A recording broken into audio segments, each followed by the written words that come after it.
Hi! Hello అండి. Welcome to హాష్క vlogs. హోటల్‌కి టిఫిన్ తినడానికి వెళ్ళినప్పుడు ఖచ్చితంగా తినే వాటిల్లో ఉప్మా, పెసరట్టు ఒకటి కదండీ! చాలా చాలా టేస్టీగా, రుచిగా, మెత్తగా ఇంకా ప్రతీదీ కూడా ఒకే విధంగా వేసుకునేలా ఈ వీడియోలో చూపిస్తాను. ఎక్కడ కూడా స్కిప్ చేయకుండా చూడండి. ఇక్కడ నేను తీసుకున్న క్వాంటిటీ వచ్చేసి 1 కప్పు పెసలండి. పెసలు ఎప్పుడూ కూడా 2, 3 సార్లు శుభ్రంగా వాష్ చేసుకుని, మంచి నీరు పోసుకుని మొత్తం నైట్ అంతా కూడా నానబెట్టుకోవాలండి.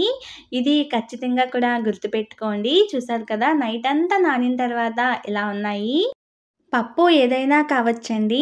నానిపోయిన తర్వాత కడగకపోవడమే మంచిది. ఒకసారి వాష్ చేసుకుని మిక్సీ పట్టేసుకుందాము. మిక్సీ జార్‌లో వేసుకున్న తర్వాత మనకి మంచి ఫ్లేవర్ కోసం 2 పచ్చిమిరపకాయ ముక్కలు, ఇంకా చిన్న అల్లం ముక్క వేసుకుని మెత్తగా గ్రైండ్ చేసుకోవాలండి. కొన్ని వాటర్ కూడా పోసుకోవాలి. గ్రైండ్ చేసేటప్పుడు కూడా చాలాసేపు గ్రైండ్ చేస్తేనే మనకు పెసరట్టు మంచిగా, క్రిస్పీగా, రుచిగా వస్తుందన్నమాట. చూసారు కదా! ఇలా వీడియోలో చూపిస్తున్నట్లుగా కొద్దిగా గట్టిగానే మనకి గ్రైండ్ చేసుకోవాలి. వీడియోలో చూపిస్తున్నట్లుగా చూడండి. పిండి ఎప్పుడూ కూడా గ్రైండ్ చేసుకున్న తర్వాత నురగ రావాలండి. ఇలా నురగ వస్తేనే మనకి పెసరట్టు బాగా వస్తుందన్నమాట. మనకి 1 గంట, 2 గంటలైనా కూడా పెసరట్టు గట్టిగా అయిపోదండి. అప్పటికి కూడా మెత్తగానే ఉంటుంది. చూసారు కదా! ఇలా గట్టిగా ఉండాలి. వీటిలో కొద్దిగా వాటర్ పోసుకుని తగినంత సాల్ట్ వేసుకోవాలి. సాల్ట్ ఎప్పుడూ కూడా తక్కువగానే వేసుకోవాలండి. అప్పుడే మనకు రుచిగా, కమ్మగా ఉంటుందన్నమాట. పెసరట్టుకి పెసర పిండి రెడీ అయిపోయింది కదండీ! ఇప్పుడు ఉప్మా పెసరట్టుకి ఉప్మా ప్రిపేర్ చేసుకుందాము. స్టవ్ ఆన్ చేసుకుని ఒక గిన్నె పెట్టుకుని 2 స్పూన్ల ఆయిల్ వేసుకుని 2 స్పూన్ల శనగపప్పు, మినపప్పు, ఆవాలు వేసుకోవాలి. ఇవి వేగిపోయిన తర్వాత మనం కట్ చేసి పెట్టుకున్న ఉల్లిపాయ ముక్కలు, పచ్చిమిరపకాయ ముక్కలు, అల్లం ముక్కలు, కరివేపాకు వేసుకోవాలండి. ఉప్మాకి ఎప్పుడు కూడా మంచి ఫ్లేవర్‌నిచ్చేది అల్లం అండి. అల్లం ముక్కలు ఖచ్చితంగా వేసుకోవాలి అన్నమాట.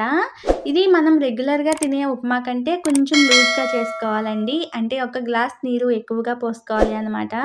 చూసారు కదా! వేగిపోయాయి. ఇప్పుడు 1 గ్లాస్ ఉప్మా రవ్వ వేసుకుందాము. దీన్నే సూజీ రవ్వ, గోధుమ రవ్వ, గోధుమ నూక అని కూడా అంటారు.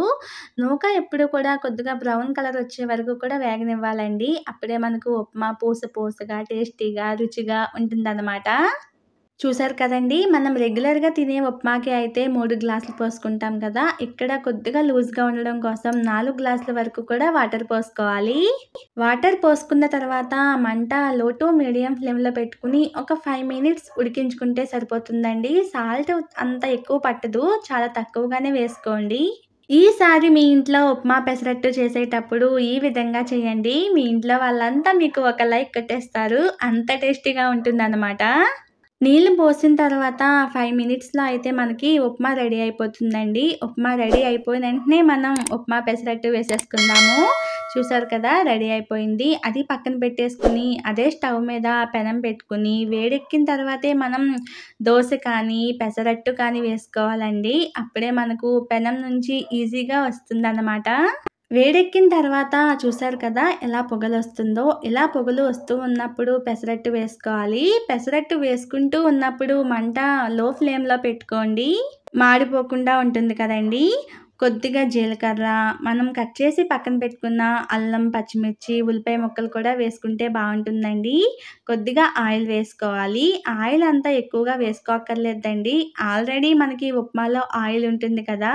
చూసారు కదా! ఇలా హై ఫ్లేమ్‌లో పెట్టుకుని మనకి పెసరట్టు ఎప్పుడు కూడా బాగా కాలిన తర్వాతే ఉప్మా అద్దుకోవాలండి. లేకపోతే పచ్చి పచ్చిగా ఉంటుంది.